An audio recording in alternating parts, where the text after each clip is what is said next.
This week's cover of the Newfoundland Herald is a special one. It's celebrating 25 years of tradition in music and in family. And we have the Ennis Sisters here with us today, and they're going to take us in a walk back through memory lane, and it's on we go with the Ennis Sisters. Karen, that's me right there. Best looking one on the cover. Maureen in the middle. And I'm Teresa. Woo!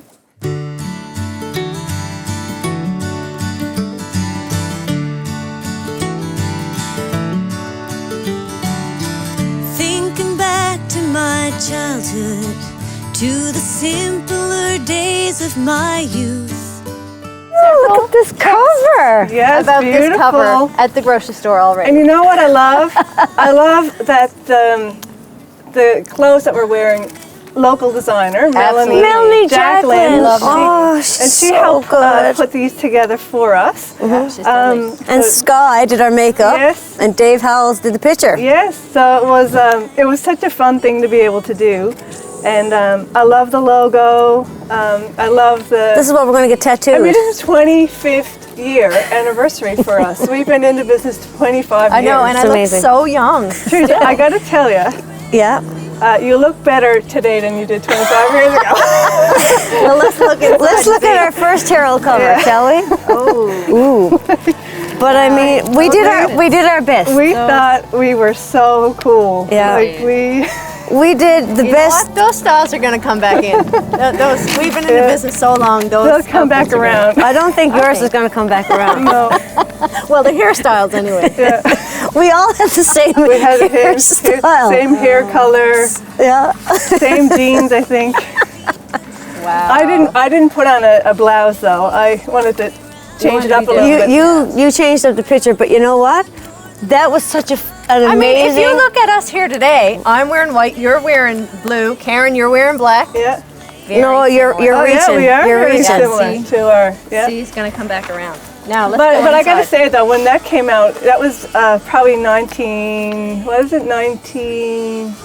maybe 98 or 99. But we thought we were. Oh my So, God. like, I went to Yeah. every grocery store, every convenience store. Should we still have a box of these Heralds if anybody's looking for it? With my Sharpie just in case. Bit ambitious. Never know. You just never know. Mother might want your And I do remember Mom called up the Herald and asked if they had a couple of copies, Oh, yeah? and a box of them showed up. Oh wow! I was like, we are gonna. But you know what? share That all this. photo, Mom had mouse pads made up. Yep, she had Yeah. mouse pads, And magnets, Posters. We had everything made up of that calendar. picture. Yeah, Yep. yeah, because it was such We a. still have those posters. Sister Act. What was going on that day? Sister Act. Sister Act. Let's go to Sister Act. Huh? 19. Oh. Okay. Oh my gosh. Sister Act That Oh was our grunge days, wasn't it? no, that was the record label. record label. It was all about being. Every one of these photo shoots, I was always sick with the flu. Yeah. For some reason, I was so sick, and so I had that sick flu. Look about I had the that. sick flu eyes at all points. But it was all about being pouty and, you know, whatever that look is, which had nothing to do with what we actually were. Like this picture here, the very first Herald picture, is way more who we were than this picture here. But Yeah. you know, it was cool in our 20s to be able to say that we worked with these, you know, photographers and stylists, and it's such an amazing experience, wasn't Well, it? you know, back then we had just signed with a record label. We would sign with Warner Canada, and we were touring all over Canada and North America. Really, we did everything. And you know, we'd go to all the radio stations because back then you got played on the radio, and you're Yeah. trying to get your song on the radio, and to get your song on CMT and Much More Music. And we were lucky enough that we had 3 hits. That's right. Right, we had 3 charted hits on Canadian radio and video. And that was the image that went out with us. That was it. But no, it was so cool. We got to open for Jan Arden and the Nitty Gritty Dirt Band, and you know, we won our Juno Award, and so Yeah. it was definitely an exciting time for us. And Absolutely. we got to have a really nice taste of the music industry, and We did, yeah. You know, at and- that time. at 'cause that it's time. changed so much now. It's oh, totally it's different. completely different. Working with Alan Doyle. Well, Alan Doyle. Alan Doyle is actually in this issue. He is. Alan Doyle is in here. The Great Big Sea guy. Well, I Yeah. gotta tell you, I kind of joke and say Alan Doyle is the only person we know in the music industry that got busier during COVID. During the pandemic, Yes, during the pandemic. He's always flat out. So- but it was awesome that he made time Yep. for us to go in the studio and We record actually just our went right latest here album. at the Mallard Cottage Inn. We Yeah. turned it into a studio. A temporary Yeah, studio. and it was the three of us, Alan and Peter Green, Yep. and that's where we spent a whole month. or more. Well, you got him. I was looking for him. There he is. Thank you, Alan. Great Big Sea. Alan's deadly. Yeah, he's And such an Gaga. amazing person to work with. There's just nothing, whatever the song called for is what we were going to do. And his idea for this last project that we did is see how much of it we could do just us in our bubble, because it was still very much the pandemic. Yep. And so he said, how much of this can we do with what we can do, bring to the project without involving anyone else? And so it was kind of a challenge for us, which I thought was an awesome thing to do during that lockdown time. And you know what? Spending a month with Alan Doyle, we had no fun. No, It was not fun. No one laughed ever. It was very boring. Yeah, it was the most fun. That's our second project with Alan now. He's just an incredible person. He has great work ethic, and he's such a and you know what? positive person. And while we were doing this, he was also preparing for his musical, which is out. Telltale Harbor, Yeah, which which we're going to see this summer. Excited. right. Yeah. But he was working on that, and he was working on a bunch of other projects. So, Yeah. so it wasn't just ours that he was fitting in that month. He was doing. I think he was also several writing a book. books. And he had 2 CDs that he put out, or 2 Yeah. projects he put out. So you know the work ethic. I felt like I needed to up my game a little bit. You do, but I didn't. I didn't. Let's face it. Let's face Okay, it. you relax. We're lucky we get out of our I jammies. relaxed a little more. Yeah. But yeah, he's got an incredible work ethic, and he just, we call on him often for his advice, and he's always so willing to help. Yeah. And which is great because you need people to be able to call on. Yeah. When you don't have Especially the when the industry is changing. But it is changing. It changes daily. It's changing, The industry yeah. changes. It's so much different than 25 years ago when we started. The rules are completely different, and everyone's figuring it out as they go. Yeah, So that's right. it's cool to be able to bounce ideas off someone like Alan Doyle. Yeah, who's been everywhere, done everything, and is still doing it. still doing. You talked Everything. about On We Go when you talked to Dylan. You said there was a reason, why you named it that during the pandemic, and let's just keep moving on for the last 25 years. What have we done? That was from Maureen. You want to talk a little bit about naming the what's about On We Go? Yeah. So that song is actually called Onward on our record. And we wanted to name the project from the time. So the snapshot was all this music was written during a time of the pandemic, and we recorded it like it was just whatever could be done in the bubble. And so we thought that this was the perfect On We Go was yet another challenge in the industry that we had to overcome.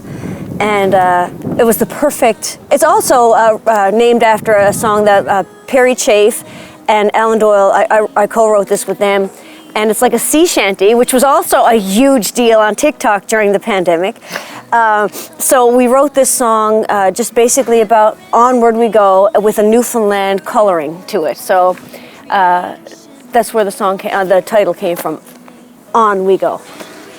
One of my favorite songs, I mentioned it, Keep Talk, that's an album. Do you want to talk a little bit about that song? I know you lost your dad. Yeah. Keeping time, yeah. I mean, I can't believe it's been 4 years since we released the project, but that whole project was inspired by what we had been going through with our dad at the time, who had Lewy body dementia. And, as a matter of fact, it's funny because we had a whole other body of work that we were getting ready to record. Then Dad was diagnosed, and they didn't really It didn't fit. speak to us No. anymore. We knew we had to do something to honor him and his memory, and just so that's what we did. And Maureen did an amazing job writing all the songs. All of them pretty much were yours. And the song "Keeping Time" itself was written as Karen's Father-daughter dance at the Yes, wedding. it was Yeah. my father-daughter dance, and Maureen surprised me with it. Yeah. Because I was not expecting it at all, and And of course, Dad was still with us he when was you still- got married. Yes, he was still there, and he was having confusion at the time, so sometimes he didn't quite know what was going on Or who we were. Yeah. But I remember when we danced to that song at the wedding, he knew who I was, and he was so proud and so happy for me. So that will always be my favorite song. Yeah. It will always be, just because it's got such. And when we think back to times with our dad, he was a button accordion player,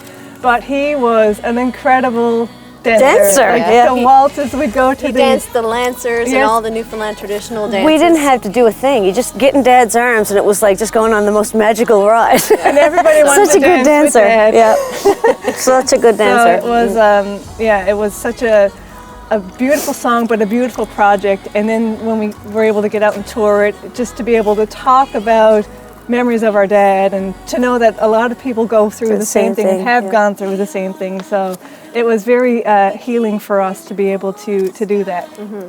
Touring the island and Iceberg Alley. I want to talk about the significance of getting out and about again and that special date.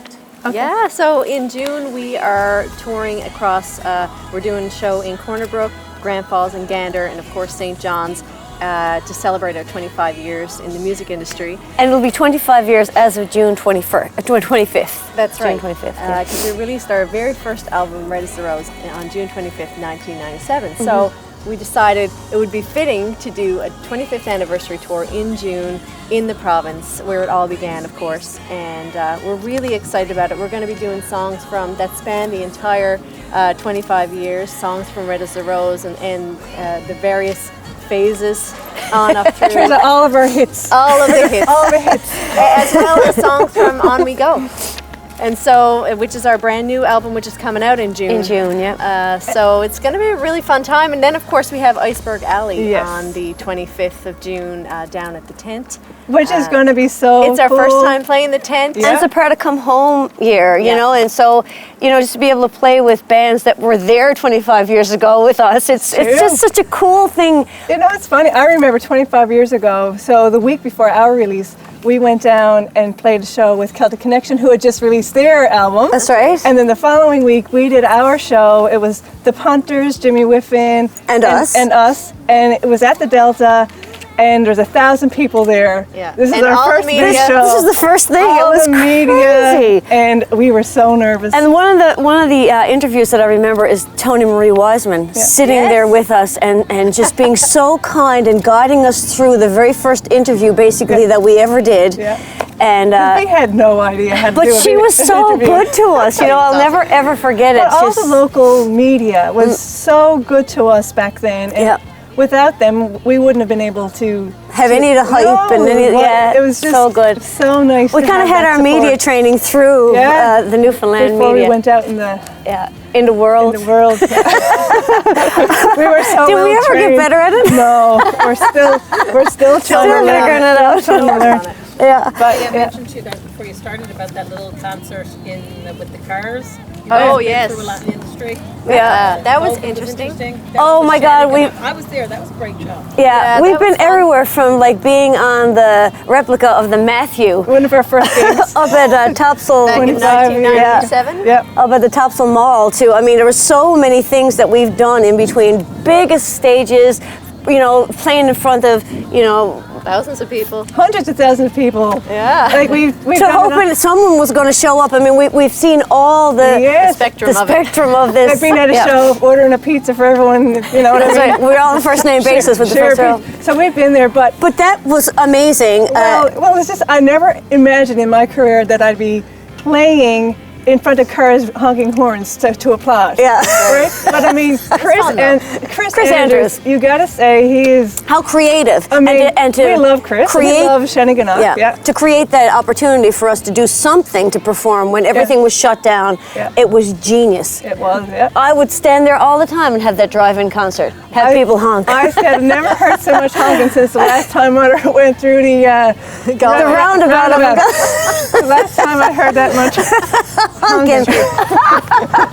That's so good and true. Yeah, but yeah, it gave us an opportunity to be able to perform, and of course the art centers here were able to stay open for our Christmas tours, so we were able to do the Christmas tours for the last couple of years. We've been lucky. A lot of artists in other parts of Canada especially didn't have those opportunities that we had here in Newfoundland and Labrador. So yeah, We've been very, very grateful for it. fortunate, yeah. This is so exciting! It's always, I gotta say, it's always It's a so thrill. exciting to be on the cover. To get you a picture on the So I just cover. want to say, if anyone wants to buy a copy, I'll gladly sign it. I'll be hanging out at the local grocery stores, making my rounds, convenience stores. With my Sharpie. I'll have a few Sharpies on Just hand. stand at the end of the conveyor belt. I got no trouble. But no, it's been quite a ride, and I just want to say, to be able to do it with your sisters, Best friends. right? Best friends. Yeah. I mean, we couldn't. We've have, had the best road trip for the last 25 years, Yes. and I mean, it's been the most incredible thing. And thank you to the Newfoundland And Herald. the whole story is inside here. Yes. Get your copy. Get your Thank copy. you so much.